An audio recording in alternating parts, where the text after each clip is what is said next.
Hello everyone, আশা করি আপনারা সবাই অনেক অনেক অনেক বেশি ভালো আছেন। আমি অনেক ভালো আছি। তো আজকে আবার চলে আসলাম আপনাদের সাথে আড্ডা দেওয়ার জন্য।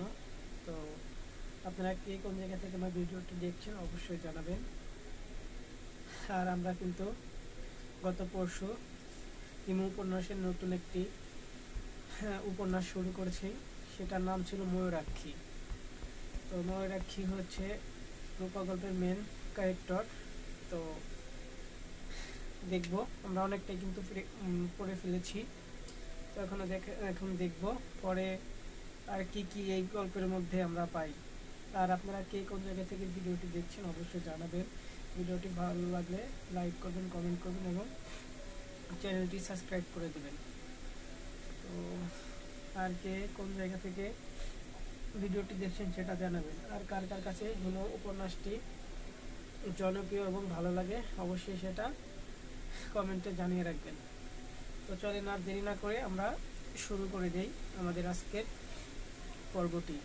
তো আমরা শেষ করেছিলাম গতকালকে হচ্ছে হিমু তার ফুপুর বাড়িতে গিয়েছিল এবং গিয়ে খাবার খাচ্ছিল। তারপরে কি হয়েছিল চলেন দেখি। বুদ্ধিমান লম্বা মানুষ দেখিনি, সত্যি বলছি। ফুপুর মুখ মুখ আরো অন্ধকার হয়ে গেল। তখন মনে পড়ল, কি সর্বনাশ, ফুপা নিজেই বিরাট লম্বা, প্রায় 6 ফুট। আজ দেখি একের পর এক ঝামেলা বাঁধিয়ে যাচ্ছি।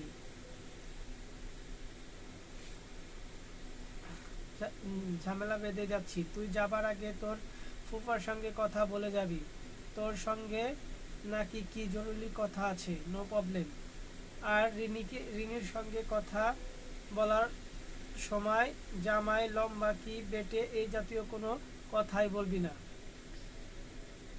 বেটে লোকরা যে জ্ঞানী হয় এই কথাটি ঠিক কায়দা করে বলবে। তোর কিছুই বলার দরকার নেই, ঠিক আছে? ঠান্ডা পেপসি টেপসি থাকলে দাও। তোমার তো কেউ পান খাও না, কাউকে দিয়ে 3টা পান আনাও তো। রিনির সঙ্গে দেখা করতে গেলাম। ওই মেয়ে 9-10-এ পরের সময় রোগা ভোগা ছিল, এখন দিন দিন মোটা হচ্ছে। আজ অবিশ্বাস্য রকম মোটা লাগছে না, ভালোই লাগছে। মনে হচ্ছে এর চেয়ে কম মোটা হলেও তাকে মানাতো না। কি রে, ক্লাস 1-এর একটা বর জোগাড় করে ফেললি? কংগ্রাচুলেশনস। রিনি অসম্ভব খুশি হলো। অবিশ্বাস্য প্রায় সঙ্গে সঙ্গে ঠোঁট উল্টে করে বলল, ক্লাস 1 বর না ছাই, ক্লাস 3 হবে জোর। মেয়েদের আমি কখনো খুশি হলে সেই খুশি প্রকাশ করতে দেখিনি। একবার একটা মেয়ের সঙ্গে কথা হয়েছিল, সে ইন্টারমিডিয়েট ছেলে মেয়ে সবার মধ্যে ফার্স্ট হয়েছে। আমি বললাম, কি খুশি তো? সে ঠোঁট উল্টে বলল, পুরো বাংলা সেকেন্ড পেপার যা পিওর নাম্বার পেয়েছি জানেন, মার্কশিট দেখতে দেখে কেঁদেছি। রিনিও দেখি সেই অবস্থা, খুশিতে ঝলমল করছে অথচ মুখে বলবে না। ক্লাস 3 হিমুর ভাই এবং কিন্তু দারুণ শট। মনে হয় লিঙ্কন বেল হাত দিয়ে লাগল পাবে না। আমি অন্তত খুশি হবার ভঙ্গি করলাম। খুশি গলায় বললাম, তাহলে তো তারও তো তুই লাকি, ভাগ্যবতী মেয়ে। বর খাটো হয়, কানার বচন আছে। যাও, সত্যি খনা বলেছেন, খাটো পেয়ারা ভালো, খাটো স্বামীর মন, তারপর আরো কি কি যেন মনে নেই। বানিয়ে বানিয়ে কি যে মিথ্যা তুমি বলো। এই ছাড়বি তুই এক্ষুনি? বানাইলে তাই না? হুম, কেন বানালি বলতো? তোকে খুশি করার জন্য। খুশি করবার দরকার নেই, আমি এমনিতেই খুশি। আমি এমনিতেই খুশি। সেটা তোর মুখ দেখেই বুঝতে পেরেছি। বর পছন্দ হয়েছে? হ্যাঁ, তবে খুব বিরক্ত করছে মানে? আজই মাত্র কথাবার্তা ফাইনাল হলো, এর মধ্যে 3বার টেলিফোন করেছেন, তারপর বলেছে রাতে 11টার সময় আবার করবে। লজ্জা লাগে না? তার উপর টেলিফোন বাবার ঘরে, বাবার সঙ্গে থাকে, তার ঘরে বসে আছে। আমি কি বাবার সামনে কথা বলতে পারি? লম্বা লম্বা তার আছে, তুই টেলিফোন তোর ঘরে নিয়ে আয়। আমি কি করে আনবো? আমার লজ্জা লাগে না? আচ্ছা যা, আমি এনে দিচ্ছি। পরে তুই ওই নিয়ে ঠাট্টা করতে পারবি না। আমি তোমাকে আনতে বলিনি, তুমি নিজেই আনতে চেয়েছো। তা তো বটে। ওই ভদ্রলোক টেলিফোনে কি বলে? কি আর বলবে, কিছু বলে না? আহা, বল না শুনি। উফ, তুমি বড় যন্ত্রণা করো। আমি কিছু বলতে টলতে পারবো না। রিনিকে লজ্জায় লাল নীল হাতে লাগালো। মনে হয় তার জীবনের শ্রেষ্ঠ সময় কাটছে। বড় ভালো লাগছে তার দিকে তাকিয়ে থাকতে। রিনির সঙ্গে আরো কিছুক্ষণ থাকার ইচ্ছে ছিল, থাকা গেল না। ফুফু ডেকে পাঠালেন। ফুফার ঘর অন্ধকার, জিরো পাওয়ারের একটা বাতি জ্বলছে। লক্ষণ সুবিধা না। ফুফা মাঝখানে মদ্যপানের অভ্যাস আছে। এই কাজটা বেশিরভাগ সময় বাইরেই সারেন। বাসায় ফুফার জন্য তেমন সুযোগ পান না। ফুপুর শাসন বেশ কঠিন। হঠাৎ হঠাৎ কোনো বিশেষ উপলক্ষে বাসায় মদ্যপানের অনুমতি পান। আজ পেয়েছেন বলে মনে হচ্ছে। মদ্যপান করেছে এ একরকম মানুষের সঙ্গে কথাবার্তা খুব সাবধানে বলতে হয়, কারণ তাদের মুড, মদের পরিমাণ, কতক্ষণ ধরে মদ্যপান করা হয়েছে তার উপর নির্ভর করে। ফুপার তরল অবস্থায় তার সঙ্গে আমার কথাবার্তা বিশেষ হয়নি, কাজেই তরল অবস্থায় তার মেজাজ মর্জিত কেমন থাকে তাও জানি না। ফুপা, আসবো? হিমু, এসো, দরজা ভিড়িয়ে দাও, তোমার সঙ্গে খুব জরুরি কথা আছে। বসো, সামনের চেয়ারটাতে বসো। সামনের চেয়ারটাতে বসো। আমি বসলাম। তিনি গ্লাসে দেখিয়ে বললেন, আশা করি এইসব ব্যাপারে তোমার কোনো পীযূষ নেই। জি না। তারপর বলো, কেমন আছো? ভালো, জি। রিনির বিয়ে ঠিক হয়ে গেল, শুনেছ বোধ হয়? জি। ছেলে ভালো, তবে খুব খাটো। আমাদের সঙ্গে এই রকম একটা ছেলে পড়তো, তার নাম ছিল স্ক্রু। সেই ছেলেটা নিশ্চয়ই এই ধরনের কোনো নামটা আছে। বেটে ছেলেদের নাম সাধারণত স্ক্রু হয় কিংবা বল্টু হয়। আমি চুপ হয়ে রইলাম। ফুপাকে নেশা ধরেছে বলে মনে হচ্ছে। না ধরলে নিজের জামাই সম্পর্কে এই ধরনের কথা বলতে পারতেন না। আমার ছেলে পছন্দ হয়নি। আরে পছন্দ হবে কি, মার্বেল সাইজের এক ছেলে। পছন্দ হয়নি তো বিয়েতে মত দিলেন কেন?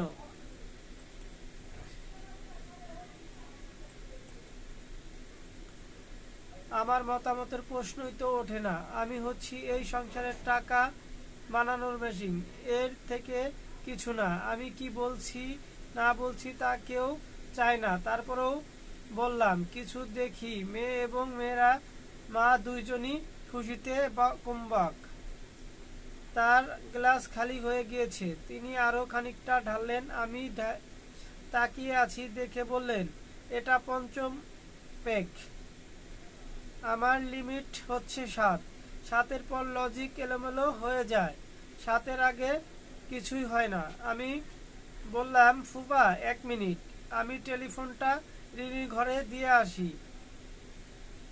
ও কোথায় যেন টেলিফোন করবে। ফুপা মুখ বিবৃতি করে বললেন, কোথায় করবে বুঝতে পারছো না? ওই মার্বেলের কাছে করবে। টেলিফোন করে করে অস্থির করে তুলল। আমি রিনিকে টেলিফোন দিয়ে এসে বললাম, আমি কি জানি জরুরি কথা বলবেন। আপনি কি জানো জরুরি কথা বলবেন? হ্যাঁ, জরুরি কথা, বাদল সম্পর্কে। জি বলুন। ও তোমার কেমন অনুসরণ করে সেটা লক্ষ্য করেছ? তুমি তোমার মুখে দাড়ি গোঁফ চাষ করো।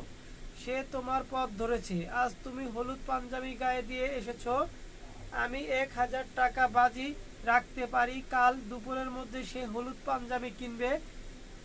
আমি কি ভুল বললাম? না, ভুল বলেননি। তুমি যদি আজ মাথা কামাও, আমি শিওর বেটা কাল মাথা কামিয়ে ফেলবে। এই রকম প্রভাব তুমি কি করে ফেললে এটা তুমি আমাকে বলো। You better explain it. আমার জানা নেই ফুপা, ভুলটা আমার। ম্যাট্রিক পাস করে তুমি যখন এলে আমি ভালো মনে বললাম আচ্ছা থাকুক, মা বাবা নেই, ছেলে একটা আশ্রয় পাক। তুমি সেই সর্বনাশ করবে তা তো বুঝিনি।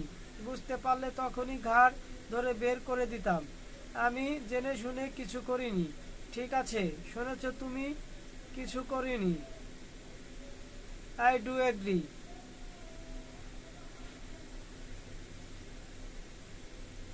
তোমার লাইফস্টাইল তাকে আকর্ষণ করেছে। তুমি ভাগ্যবান না, অথচ তুমি ভাব ধরো যে ভাগ্যবান। জোছনা দেখানোর জন্য চন্দ্রা এক জঙ্গলের মধ্যে বাদলকে নিয়ে গেল, সারা রাত ফেরার নাম নেই। জোছনা এমন কি জিনিস জঙ্গলে বসে দেখতে হবে বলো তুমি? তোমার মুখ থেকেই শুনতে চাই। শহরের শহরের আলোর জোছনা ঠিক জ্যোৎস্না যায় না। মানলাম তোমার কথা, ভালো কথা। চন্দ্রায় গিয়ে জ্যোৎস্না দেখো, তাই বলে সারা রাত বসে থাকতে হবে? রাত বাড়ার সঙ্গে সঙ্গে জ্যোৎস্নার কিভাবে বদলে যায় সেটাও একটা দেখার মতো ব্যাপার। শেষ রাতের পরিবেশটা ভৌতিক হয়ে থাকে। তা নাকি? জি। তাহলে জঙ্গলে একটা আলাদা অ্যাডজাস্ট আসে। শেষ রাতের দিকে গাছগুলো জীবন্ত হয়ে ওঠে।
আপনার কথা বুঝলাম না। গাছগুলো জীবন্ত হয় মানে গাছ তো সবসময় জীবন্ত? জি না, ওরা জীবন্ত তবে সুপ্ত।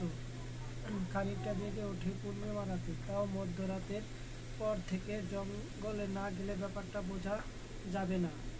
আপনি একবার চলুন না, নিজের চোখে দেখবেন। দিনের তিন তিন দিন পরেই পূর্ণিমা। 3 দিনের পরেই পূর্ণিমা। জি। এই সব হিসাব নিকাশ সব সময় তোমার কাছে থাকে? জি। একবার গেলে হয় বলেই ফুপা গম্ভীর হয়ে গেলেন। চোখ বন্ধ করে খানিকক্ষণ ঝিম ধরে বসে রইলেন। তারপর বললেন, তুমি আমাকে তুমি আমার পর্যন্ত কনফিউজ করে ফেলেছিলে। মনে হচ্ছিল তোমার সঙ্গে যাওয়া যেতে পারে। অবিশ্বাস্য এটা সম্ভব হয়েছে নেশার ঘোরে থাকার জন্য। তা ঠিক আছে, কিছু মানুষের ধরে নিয়েছে, তারা যা ভাবছে তাই ঠিক। তাদের জগৎটাকে একমাত্র সত্যির জগৎ। এটা রহস্য খুঁজে না, এরা স্বপ্ন দেখবে না। চুপ করো তো। আমি আমি চুপ করলাম। ফুপা রাগী গলায় বললেন, তুমি ভাগ্য ব্যান্ডের মতো ঘুরবে আর ভাববে বিরাট কাজ করে ফেলেছো। তুমি যে অসুস্থ, এটা এটা তুমি জানো? ডাক্তার হিসেবে বলছি, তুমি অসুস্থ। You are a sick man. ফুপা, আপনি নিজেও কিন্তু অসুস্থ হয়ে পড়েছেন, বেশি খাচ্ছেন। আপনি বলেছেন আপনার লিমিট 7। আমার ধারণা এখন 9 চলছে। তোমার কাছে সিগারেট আছে? আছে, দাও। তিনি সিগারেট ধরালেন, খুব খুব করে কাশলেন। ফুপাকে আমি কখনো সিগারেট খেতে দেখিনি, তবে মদ্যপানের সঙ্গে সিগারেটের ঘনিষ্ঠ সম্পর্ক আছে এরকম শুনেছি। জি হেমু, জি। রাস্তায় রাস্তায় ভ্যাগাবন্ডের মতো ঘুরে তুমি আনন্দ পাও। তুমি কি আনন্দ পাও? তুমি অবিশ্বাস্য। তা করতে পারো, ইট ইজ ইয়োর লাইফ। কিন্তু আমার ছেলে তাই করবে তা তো হয় না।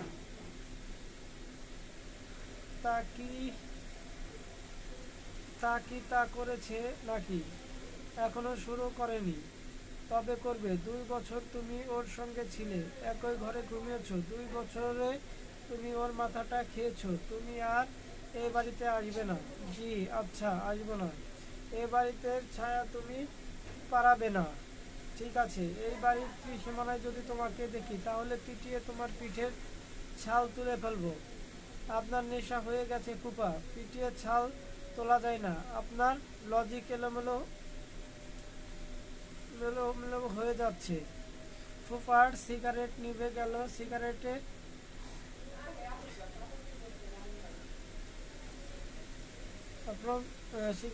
অনুপ্রান্ত লোকেরা সিগারেটের আগুন বেশিক্ষণ ধরিয়ে রাখতে পারে না। আমি আবার তার সিগারেট ধরিয়ে দিলাম। ফুপা বললেন, তোমাকে আমি একটা প্রপোজাল দিতে চাই, অ্যাকসেপ্ট করবে কি করবে না ভেবে দেখো। কি প্রপোজাল? তোমাকে একটি চাকরি জোগাড় করে দিতে চাই। অ্যাজ ম্যাটার অফ ফ্যাক্ট, আমার হাতে একটা চাকরি আছে। আহামরি কিছু না, তবে তোমার চলে যাবে। বেতন কত ঠিক জানি না, 3,000-এর কম হবে না, বেশিও হতে পারে। তেমন সুবিধার চাকরি বলে মনে হচ্ছে না। ভিক্ষা করে জীবনযাপন করার চেয়ে কি ভালো না? না, ভিক্ষা করে বেঁচে থাকার আলাদা আনন্দ আছে। প্রাচীন ভারতের সাধু সন্ন্যাসীরা সবাই ভিক্ষা করতেন। বাউল সম্রাট সাধারণ একটা বড় অঙ্গ হচ্ছে ভিক্ষাবৃত্ত। এরা অবিশ্বাস্য ভিক্ষা বলে না, এরা বলে মাধুকরী। আমার কাছে লেকচার ঝরাবে না। ফুপা, আমি কি তাহলে উঠবো? যা, উঠো। শুধু একটা জিনিস বলো, যে ধরনের জীবন তুমি যাপন করছো তাতে আনন্দটা কি? যা ইচ্ছা করতে পারবো একটা আনন্দ আছে না? যা ইচ্ছা করতে পারবো একটা আনন্দ আছে না?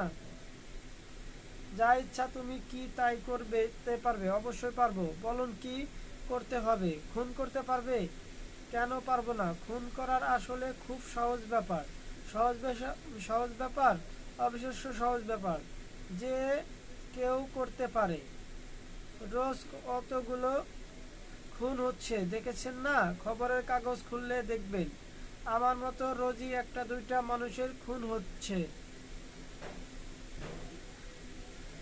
খুন হচ্ছে, খুন করতে ইচ্ছা করে। Himu, you are sick man, you are sick man বলে তার ফুপা হচ্ছে চিল্লালো। আর খাবেন না ফুপা, আপনি মাতাল হয়ে গেছেন। কি করে বুঝলে মাতাল হয়ে গেছি? কি করে বুঝলে? মাতালের প্রতিটা বাক্য দুইবার করে বলে। আপনিও তাই বলছেন। আপনি বাথরুমে গিয়ে বমির চেষ্টা করুন, বমি করলে ভালো লাগবে।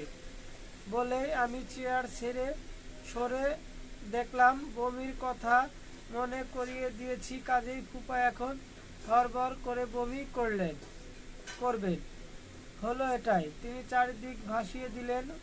ওয়া ওয়া কক্ষে ফুফু ছুটে এলেন। তিনি তার সাজানো ঘরের অবস্থা দেখে অস্তিত্ব ফুপাকে দেখে মনে হচ্ছে তার নাড়ি ভুড়ি উল্টে গেছে। হঠাৎ হয়তো দেখবে বমির সঙ্গে তার পাকস্থলী বের হয়ে আছে। সেই দৃশ্য খুব সুখকর হবে না। আমি বারান্দায় চলে এলাম। রিনিও ছুটে এসেছে, বাদলও এসেছে। ফুপা চিবি করে বলেছেন, সুরমা আমি মরে যাচ্ছি, ও সুরমা আমি মরে যাচ্ছি।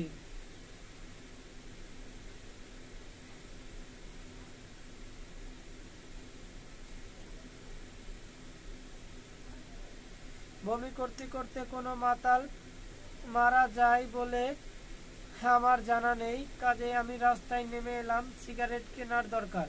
আকাশে মেঘের আনাগোনা, বৃষ্টি হবে কিনা কে জানে। তবে ভালোই হয়, এই বছর এখনো বৃষ্টিতে ভেজা হয়নি। নবধারা জলে স্নান বাকি আছে। সিগারেটের সঙ্গে দরজা দেওয়া দুটো পান কিনলাম। দরজা জর্দা দেওয়া দুটি পান কিনলাম। জর্দার নাম সবই পুংলিঙ্গে। দাদা জর্দা, বাবা জর্দা, মা জর্দা, খালা জর্দা এখনো বাজারে আসেনি, যদিও মহিলা জর্দা বেশি খান। কোনো একটা জর্দা কোম্পানিতে আইডি দিয়ে দেখলে হয়। প্রথমবারে ঢোকার সময় ফুপাকে যত গম্ভীর দেখলাম, দ্বিতীয়বার তার চেয়ে বেশি গম্ভীর হলো। ফুপু কোমরে হাত দিয়ে দাঁড়িয়ে, কাজের মেয়ে বালতি আর ঝাঁটা নিয়ে যাচ্ছে।